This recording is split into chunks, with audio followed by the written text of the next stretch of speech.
Okay, so we're live now, and today I'm joined with Heather from the Hooked on Picking YouTube channel. So, Heather, I'm just going to allow you to introduce yourself. First of all, whereabouts are you from? I live in the Midwest of the United States, and I do a lot of picking, which I'm sure a lot of your viewers are. I call it picking, but it's basically reselling online. I am a mom of three, married. My husband is in the pastorate, which is the reason why we got into picking, because pastors never make enough money. so, Okay. um, so I started out a little bit with eBay, and then I jumped into doing Amazon. I have sold a couple of things on Craigslist, which I think is similar to what you called, what's it called? Gumtree. Gumtree. Thank you. I Yeah. couldn't remember. But so I do a little bit of everything. I do buy from resale shops, thrift stores, garage sales, auctions. And then I also buy from retail stores and liquidation companies, which is companies that get stuff from overstock from big retail outlets. Cool. So, just kind of take us back to the beginning. When was it that you started with this business, and how did you go about starting? How did it come about? Well, like I said, my husband didn't make a lot of money, and we started having kids, and they cost money. And Yeah. so we started out just flipping some things inside of our house on eBay, and then we jumped to going to auctions because the area we lived in, there was really nothing to do. We literally lived in the middle of nowhere. And so we went to auctions and bought things and found out that if you buy them at auctions, you can buy them for $2 or $3 and flip them on eBay for about $10 or $15. So we started Yeah. doing that on a regular basis, which helps subsidize our income. I started that about 10 years ago and just kind of on and off as a hobby was doing that. And then we jumped into about 2 years ago is when my husband started doing research on Amazon and doing Amazon Merchant Fulfill and Amazon FBA, just because Amazon is such a larger market than eBay. Yeah. So it's a lot, you just reach more customers and you can sell things at a higher price. And so we started looking into that. And so 2 years ago, I started doing it about 2 to 3 days a week. I used to substitute teach in the local schools, and I was able to stop doing that because I actually made more money flipping items online than teaching. Mhm. So then about a year ago, I really started to go, crazy on it and started working it as a full-time income. And so it's been really, really good for me since then. Cool, cool. And do you still, now that you've found Amazon FBA and you've been doing it for a couple of years, do you still do eBay and Craigslist and auctions and all that? Or, I are you don't kind of, generally do I don't do Craigslist simply because you got to lock in having someone come to your house and pick it up or meet them somewhere, things like yeah, that. I know a lot of people that follow my YouTube channel, Hooked on Pickin', usually they still do like Facebook garage sale sites and things like that. I don't generally do things like that. I do eBay a yeah, lot. I have quite a few items on my eBay store. And basically, I use eBay as a fallback. My primary focus is Amazon and Amazon FBA. If I can't sell it on Amazon or Amazon FBA, then I fall back into, okay, I'll just list it on eBay. yeah, yeah, I get you. And where do you do most of your sourcing for Amazon FBA now? Most of my sourcing right now is from liquidation companies where I get giant boxes and even pallets delivered to my home. Cool. And do you find it hard to get set up and get registered with the different wholesalers and liquidators? Yeah, some are you have to jump through about 10 hoops to fill out all the paperwork, and you need a reseller's license and yada, yada, yada. Yeah. So sometimes it's a pain, but it's definitely worth it in the long run because you just really can't find the product that cheap if you buy it anywhere else. Yeah, and the one thing that kind of not a problem, but it's an issue with, we'll say, retail and online arbitrage is coming up against competition on the same buy box on Amazon FBA. What are your strategies for kind of avoiding over competitive products and over competitive buy boxes on Amazon? Um, my my suggestion would be just have a variety of sources. I mean, when I initially started, like, I would always buy the same 3 or 4 things from the same store. And the problem is somebody else figured out that they can do the same thing. And so I would suggest bundling. Creating your own listing and bundling has always been a good thing because nobody else is going to find those same 2 items. They may find one or the other, but I bundle a lot. And I used to be really nervous and think it was time consuming to create a listing. But, you know, I've learned how to do that pretty efficiently now. Yeah. And for someone who is getting started, because I often give the advice, you know, if you're starting, you want to learn Amazon FBA, one of the best ways to do it is by actually doing it, you know, by learning from your own experience. And while doing that, it's difficult to do that when you're doing the business model that I follow, which is private label, because you have to, you know, you have a lot of upfront costs with inventory. So that's why I advise people to start with like online and retail arbitrage, because they can start for such a low cost. There's such a low barrier to entry. What tips could you give to someone who's starting with, we'll say, retail and online arbitrage? I would definitely start with the retail side, thrift stores, things of that nature. If you like eBay or something along that line, because there's usually less risk and it's a lower amount of money that you have to put out to buy the product. So you're not tying up a bunch of your money hoping that it'll sell. You know, you're buying something at a garage sale or a thrift store for $2 or $3 and then flipping it for $15. And you do that enough times and it makes enough money. And so I would definitely start small.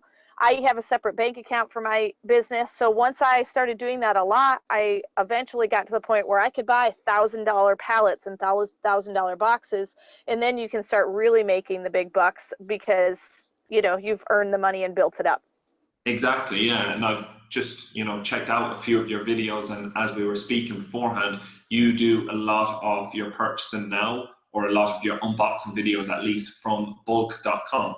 What type of is bulk.com just a regular wholesaler, or is it a liquidator, or what is it exactly that bulk.com has that you go after? They're kind of wholesale liquidation. So they do buy products that are returned by customers, so they may be damaged, and there's some things that I do sell for parts on eBay. Okay. When it comes to Amazon, I'm looking for primarily brand new products, just because Amazon is real picky about what you send into them, and it's their sandbox, and you got to play in it. So I try to be real picky in making sure that all the product I send to them is really, you know, in perfect, pristine condition. They sell, they usually get a lot of overstock. So like at Christmas time, when they buy, you know, 900 of a specific type of toy, they'll either clearance it at the retail store, but a lot of times the retail store will sell to them on pennies on the dollar. And then we in turn can buy from them at a really low rate. Cool. And that actually brings me into my next question, which is, what kind of categories are your most sought after categories for selling products in on Amazon? The categories, toys is always a big one after Christmas. And a lot of people think I have to have the toys before Christmas, but it's shocking how much I sell in January, February, March.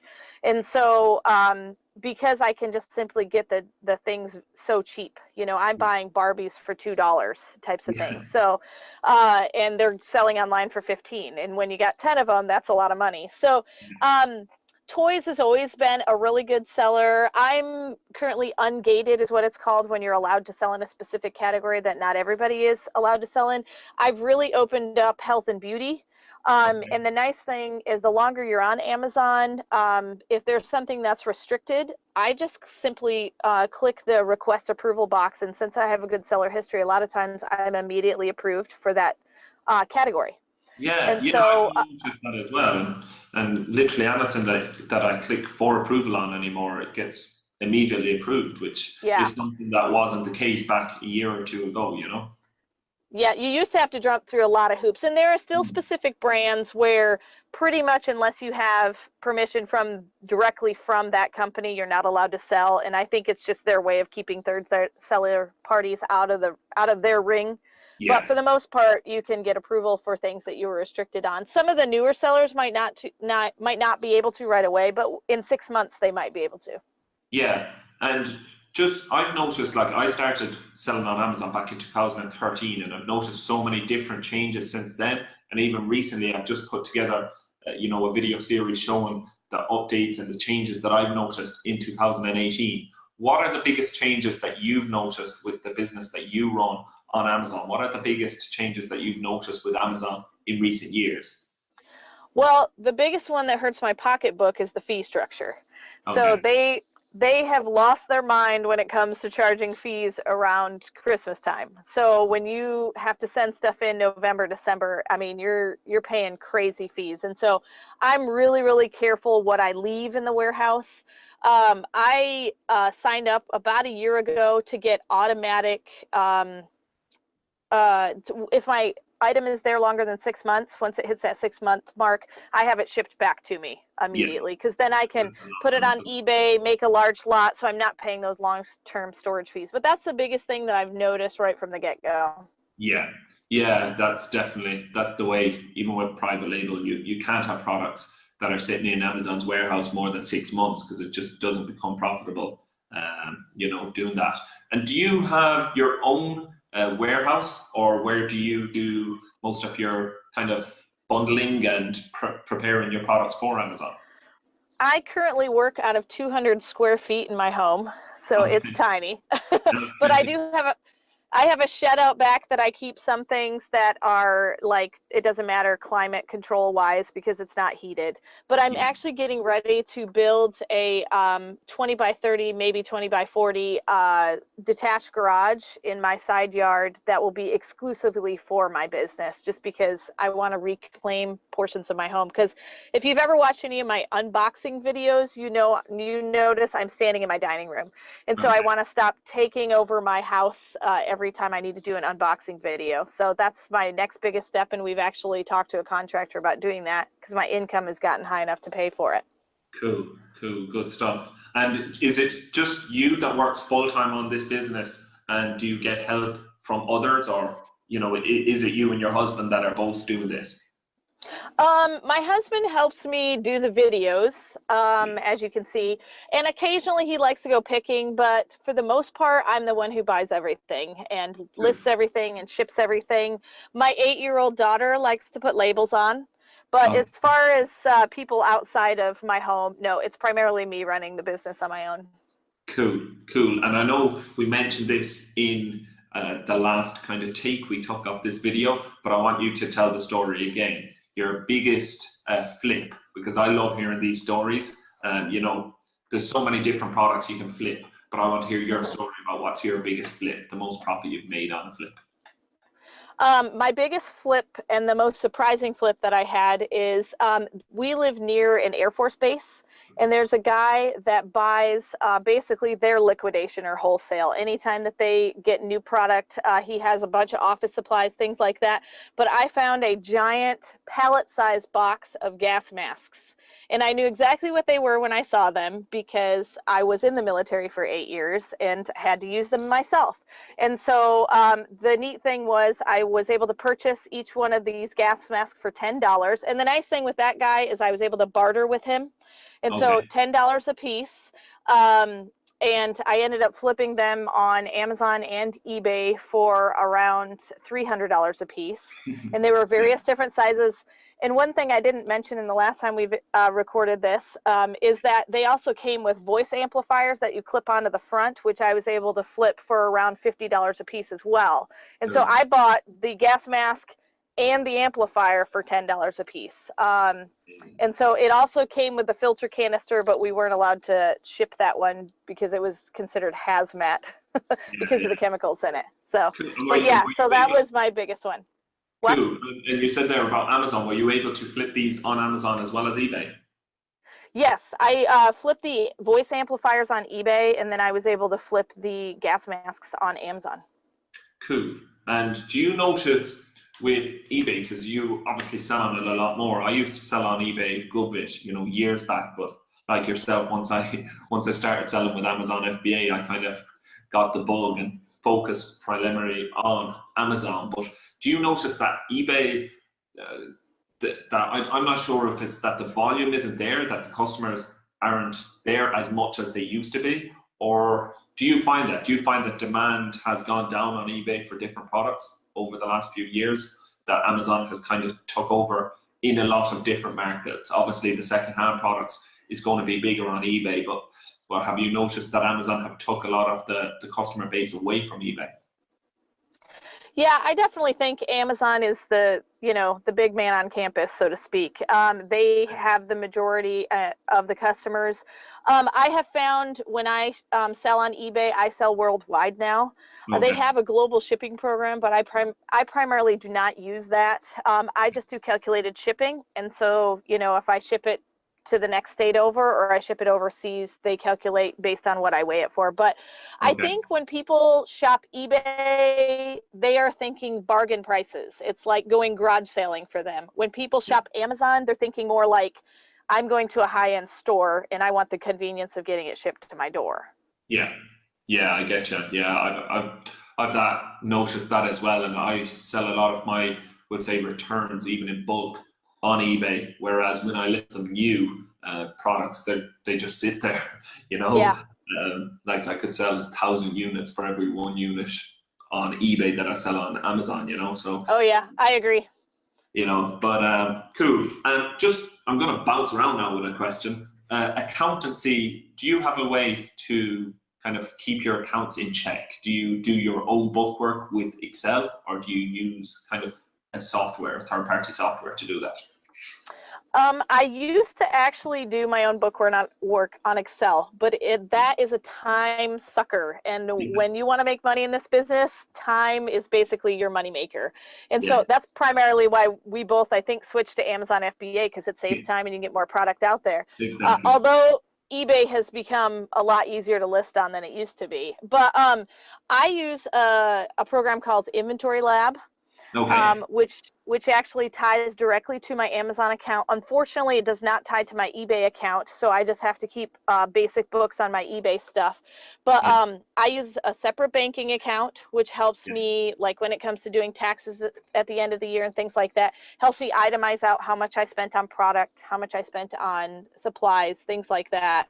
I buy the majority of my supplies online from eBay or Amazon, so that keeps a good record for me. I just have to make sure I keep up with it, because you can't sometimes go back far enough to get the records past 6 months on eBay of what you've ordered and things like that. So Inventory Lab has been a really good thing. It makes listing a lot more efficient. When you list through the regular Amazon seller account, you have to wait a lot of times towards the end to be able to print all your product labels. So it's kind of like you find the item, you scan it, you put in the info, you set it aside, and then at the end you got to find it again. Well, Inventory Lab, as soon as you list it, it prints the label right out of my Dymo printer. So I have it in my hand, I can just label it immediately. So that's been a time saver as well.